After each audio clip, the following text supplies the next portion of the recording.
And that's one of the things that I love most about this career is there isn't just one way to do it.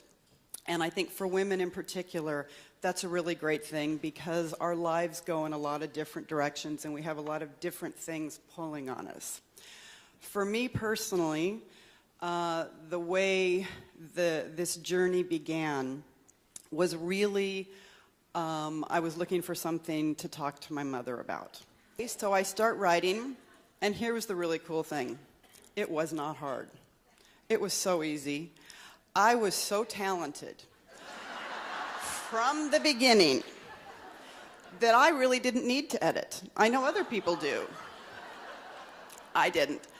I wrote 500 pages without a cross-out. And then I finished it, and I thought, now what lucky agent should I send this masterwork to?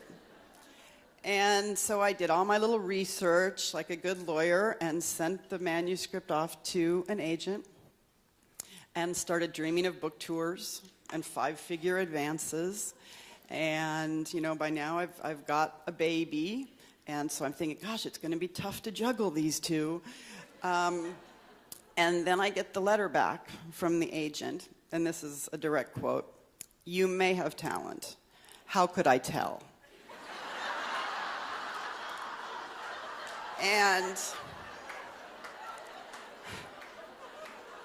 I was like, you mean it's going to be hard? How do you learn to write?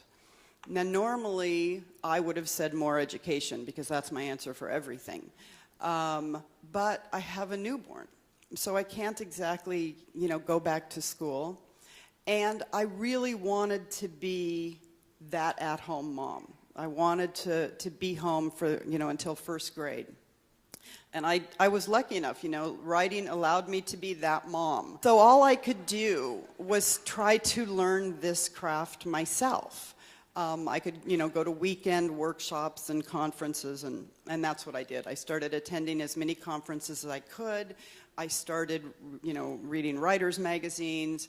I took 5 novels and, with some OCD, underlined all different colors. The narrative was yellow, you know, dialogue was red. So I could look and see how a novel is put together so that I could kind of understand it. And the first thing I went to was a conference like this, and I walked into the room, and every woman was so old. They were at least 40, I'm sure of it.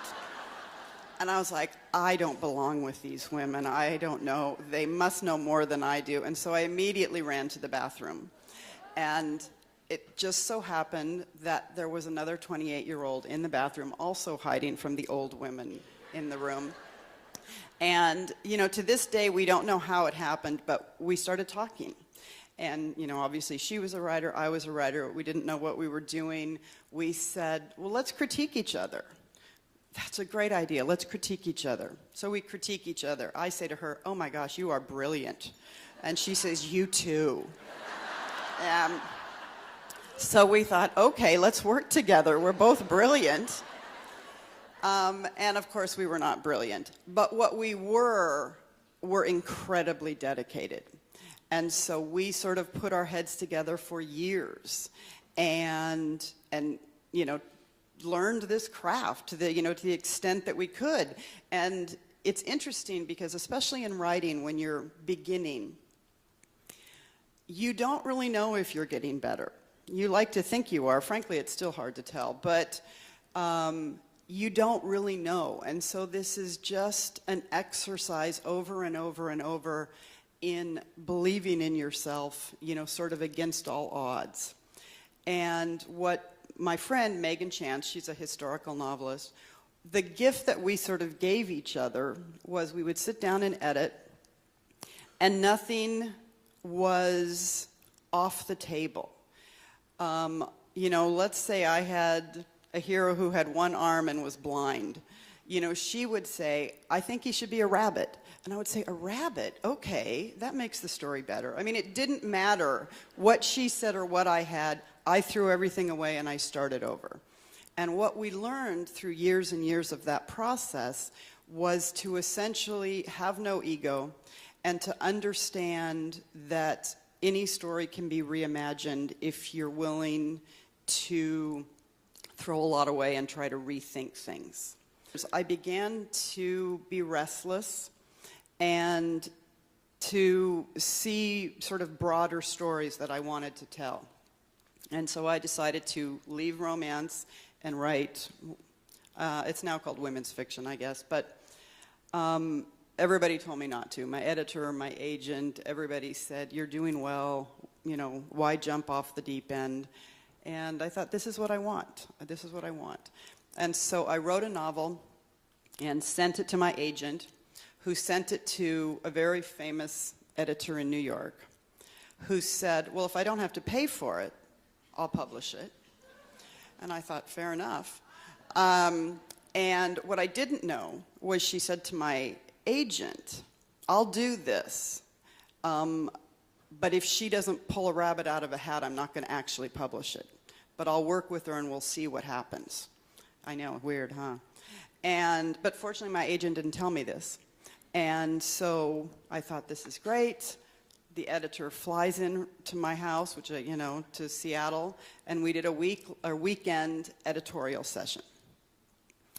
I believe she was speaking Greek, but it may have been another language. I'm not sure. Whatever the language was, I didn't speak it.